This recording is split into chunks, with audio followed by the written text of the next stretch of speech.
Casos de secuestros. En los rincones más oscuros del alma humana se esconden secretos que desafían la razón y congelan la sangre. La historia está marcada por episodios donde el miedo se convierte en realidad y la inocencia es arrebatada sin piedad. El secuestro, ese acto infame que transforma la vida en una prisión de dolor, ha dejado un legado macabro de sufrimiento y desesperanza. Algunos casos, envueltos en misterio y crueldad, aún resuenan como advertencias sombrías de lo que ocurre cuando la maldad se desata sin límites. Acompáñanos a revivir estos episodios que jamás deberían haber sucedido, pero que permanecen tatuados en la memoria colectiva como recordatorios de hasta dónde puede llegar la oscuridad humana. Número 1. El secuestro de Isabella Lins, España, 1992. El verano de 1992 se tornó en una pesadilla inolvidable para la familia Lins y para toda España. Isabella Lins, una joven universitaria de 22 años, desapareció una calurosa noche de julio en Valencia tras salir de una fiesta con sus amigos. Nadie imaginaba que ese sería el comienzo de uno de los secuestros más escalofriantes y perturbadores que el país recordaría durante décadas. Aquella noche, Isabella decidió tomar un taxi sola, confiando en que el trayecto a casa sería rápido y seguro. Sin embargo, jamás llegó a su destino. Las horas iniciales fueron confusas. Sus amigos asumieron que estaba en casa y su familia pensó que se había quedado a dormir con alguna amiga. No fue hasta la mañana siguiente cuando su ausencia se volvió alarmante. La familia reportó su desaparición a la policía, iniciando una investigación que pronto revelaría algo mucho más siniestro. Isabella no había sido simplemente extraviada, había sido secuestrada. Los días se transformaron en un angustioso infierno para sus seres queridos. La policía exploró todas las pistas posibles, interrogó a sus compañeros de clase, investigó a sus amigos y rastreó posibles rutas que pudo haber tomado aquella noche. Todo parecía un callejón sin salida, hasta que, 5 días después, una llamada telefónica sacudió a la familia Lins. Una voz fría y distorsionada les advirtió que tenían a Isabella y exigieron un rescate de $500,000 de pesetas. La amenaza era clara. Cualquier intento de involucrar a la policía significaría su muerte. La familia, paralizada por el miedo, accedió a negociar en secreto mientras los investigadores trabajaban contrarreloj para identificar a los responsables. Sin embargo, lo peor aún estaba por llegar. Días después, un paquete anónimo llegó a la puerta de la casa familiar. Dentro, encontraron una cinta de video acompañada por una macabra nota escrita a mano que decía: "Ella aún está viva, por ahora". En la grabación, Isabella aparecía encadenada a una pared húmeda y sucia, con el rostro demacrado y los ojos llenos de terror. Vestía la misma ropa de la noche en que desapareció, ahora desgarrada y manchada.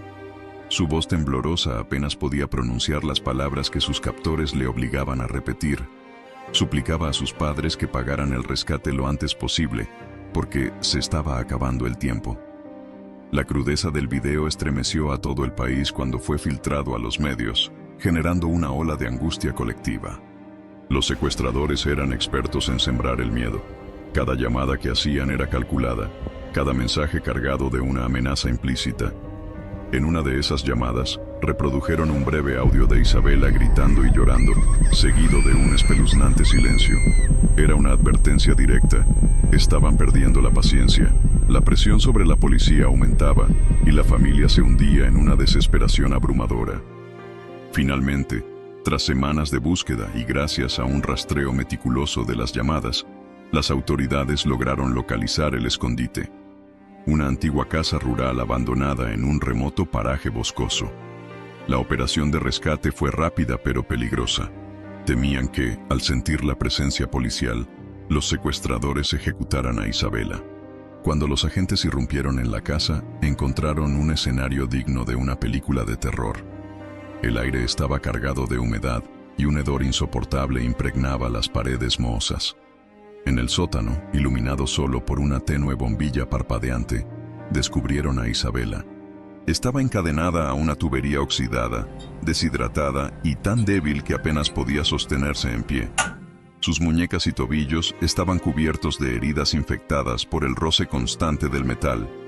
Sus ojos, abiertos y llenos de horror, parecían haber perdido cualquier rastro de esperanza hasta que vio a los agentes acercarse. El rescate fue considerado un éxito policial, aunque la experiencia dejó marcas imborrables en la vida de Isabela y su familia. Los secuestradores fueron arrestados y enfrentaron duras condenas, pero para Isabela, el verdadero castigo fue cargar con el trauma de aquellos días interminables de sufrimiento y miedo absoluto. El caso se convirtió en una advertencia sombría para todo el país, un recordatorio de que el mal puede acechar en cualquier esquina, incluso en una cálida noche de verano. Número 2. El secuestro de las niñas de Alcácer, 1992. El 13 de noviembre de 1992, la pequeña localidad de Alcácer, en Valencia, fue testigo de uno de los crímenes más oscuros y escalofriantes de la historia de España. Aquella noche, 3 adolescentes, Míriam García, Toñi Gómez y Desiree Hernández, de entre 14 y 15 años, salieron emocionadas hacia una discoteca cercana llamada Color para asistir a una fiesta escolar.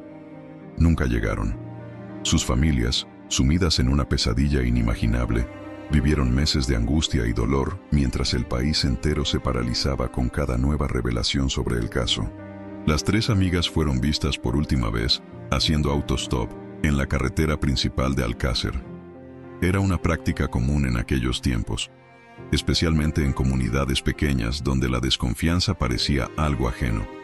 Sin embargo, esa noche, el destino tenía planeado algo siniestro. Un coche se detuvo ante ellas, ofreciéndoles un viaje que pronto se transformaría en su peor pesadilla. Durante días, la incertidumbre devoró a sus familias. Las autoridades inicialmente consideraron la posibilidad de una fuga voluntaria, una teoría que enfureció a los padres, convencidos de que sus hijas no habrían desaparecido por voluntad propia.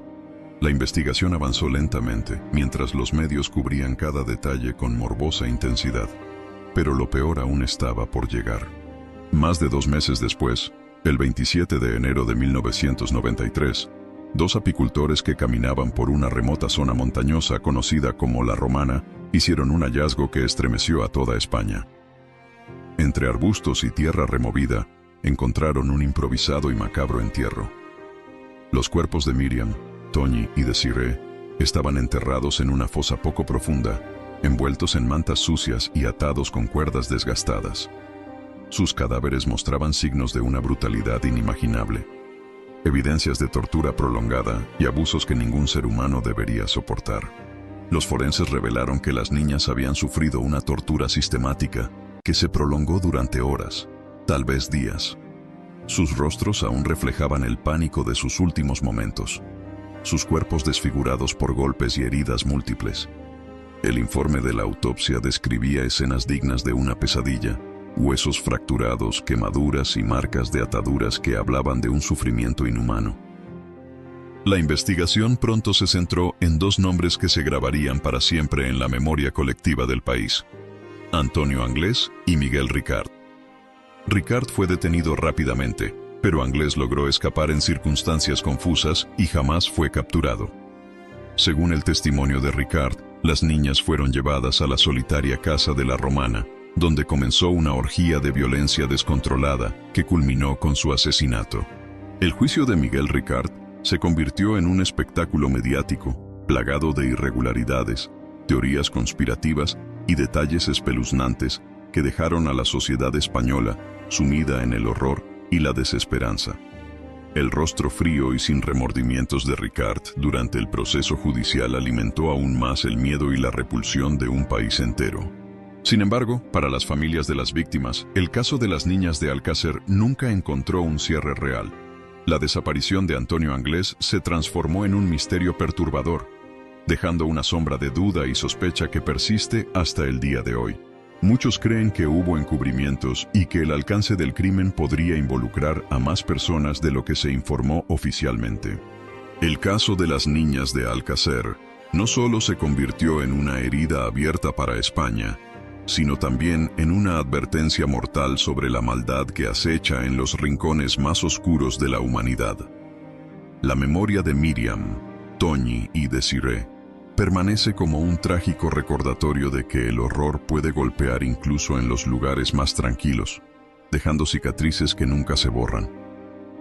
Número 3. El secuestro de José Antonio Ortega Lara, España, 1996.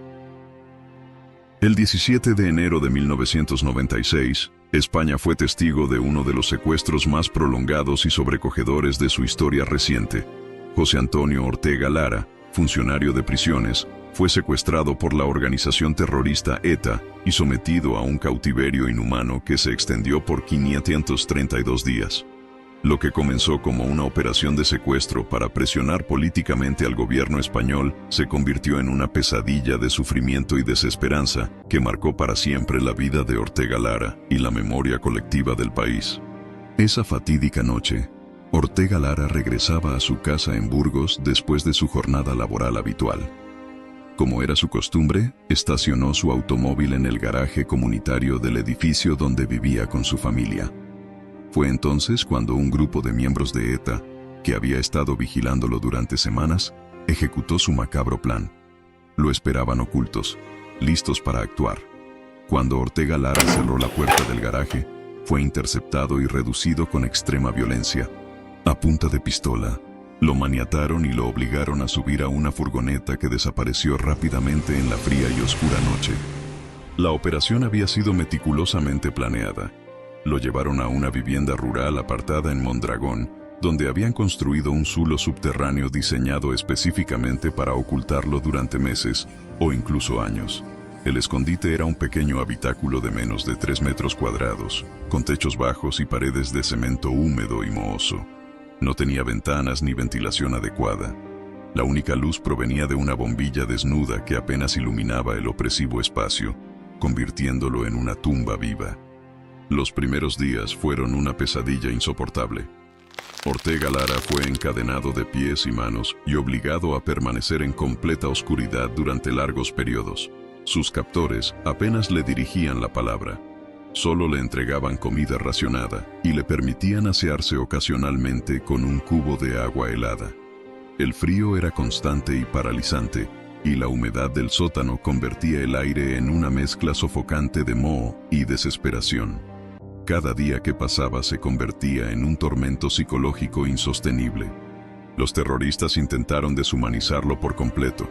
No solo lo mantenían aislado, sino que también manipulaban sus emociones con amenazas de muerte constantes.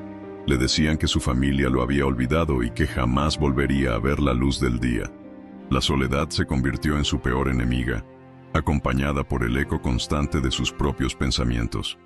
Durante semanas y meses, Ortega Lara se enfrentó a su propia cordura, intentando no sucumbir al abismo de la desesperación.